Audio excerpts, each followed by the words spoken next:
Welcome to Chitra talkies. நம்ம இன்றைக்கி ரொம்ப டேஸ்டான கிறிஸ்பியான சிப்ஸு பூவன் வாழைக்காயில் சிப்ஸ் எப்படி செய்கிறதுன்னு பார்க்க போகிறோம். இது ரொம்ப ஈஸி செய்கிறது. அதுக்கு முன்னாடி இது வரைக்கும் என் சேனலை சப்ஸ்கிரைப் பண்ணாதவங்களாம் சப்ஸ்கிரைப் பண்ணி லைக் பண்ணி கமெண்ட் பண்ணி ஷேர் பண்ணுங்கள். இப்போ வாங்க அது எப்படி செய்கிறதுன்னு பார்க்கலாம். அதுக்கு நான் இப்போது ஒரு சீப்பு எடுத்திருக்கேன். வாழைக்காய், பூவன் வாழைக்காய் ஒரு சீப்பு எடுத்திருக்கேன். இதை தனித்தனியாக பிச்சு கழுவி சுத்தம் பண்ணிவிட்டு அப்புறம் இந்த நுனியை மட்டும் கட் பண்ணிடணும். நுனியை மட்டும் கட் பண்ணிவிட்டு காம்பு பகுதியை அப்படியே வச்சுக்கணும். அப்போ தான் நம்ம சிப்ஸ் கட்டையில் சீவுறப்போ அதை நல்லா பிடிச்சிக்கலாம். அதை கையில் எதுவும் சீவிக்காமல் பார்த்துக்கலாம். அதனால் தோலை மட்டும் ஃபஸ்ட்டு காம்பை வச்சுட்டு தோலை சீவி விடணும்.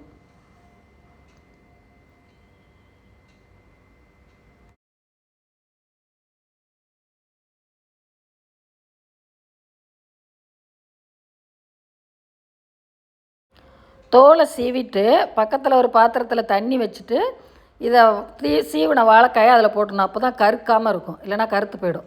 எல்லா வாழைக்காயும் இந்த மாதிரி சீவி போட்டுட்டு இந்த தண்ணியை நல்லா உதறிட்டு அங்கே சூடாகிட்டுருக்கிற எண்ணெயில் டைரெக்டாகவே சீவி விடணும். அப்போ தான் ஒன்றோட ஒன்று ஒட்டாமல் நல்லா பொரிஞ்சு வரும்.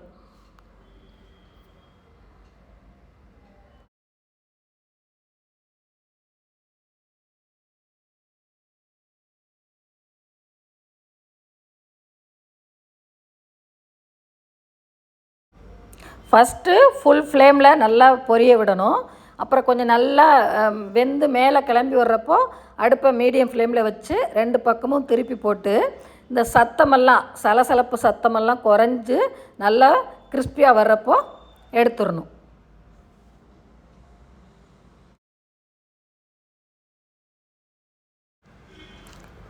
அவ்வளோதான், இதோ ரெடி ஆயிடுச்சு. இந்த மாதிரி வர்றப்போ சிப்ஸை எடுத்துடணும். கரண்டியில் எடுத்துட்டு மீதம் இருக்கிற வாழைக்காயும் இதே மாதிரி கொஞ்சம் கொஞ்சமாக டைரெக்டாகவே சீவி போட்டு பொரித்து எடுத்துட வேண்டியதான். அப்புறம் எல்லாத்தையும் பொரித்து எடுத்ததுக்கப்புறம் ஒரு பவுலில்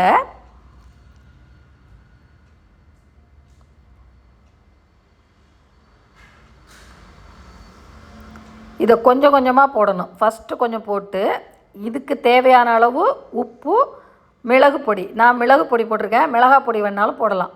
இது 2ஐயும் போட்டு திருப்பி கொஞ்சம் சிப்ஸை போட்டு விட்டு லேயராக போடணும். அப்போ தான் எல்லாத்துலேயும் நல்லா மிக்ஸ் ஆகி வரும்.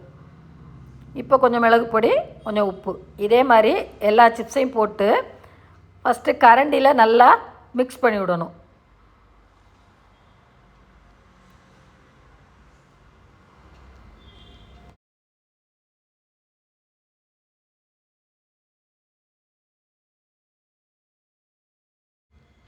இந்த மாதிரி கரண்டியில் மிக்ஸ் பண்ணி விட்டு அப்புறம் நல்லா சட்டியை கையில் தூக்கி நல்லா குலுக்கி விடணும். குலுக்கி விட்டால் நல்லா எல்லா சிப்ஸ்லேயும் இந்த உப்பு மிளகெல்லாம் நல்லா ஒட்டி சூப்பராக இருக்கும், நல்லா கிறிஸ்பியாக இருக்கும். இதை ஒரு டப்பாவில் அடைச்சி வச்சுட்டு எப்போ வேணால் நம்ம சாப்பிட்டுக்கலாம். ரொம்ப டேஸ்ட்டாக இருக்கும். இதே மாதிரி நீங்களும் செஞ்சு பாருங்கள், சாப்பிட்டு பாருங்கள். நன்றி.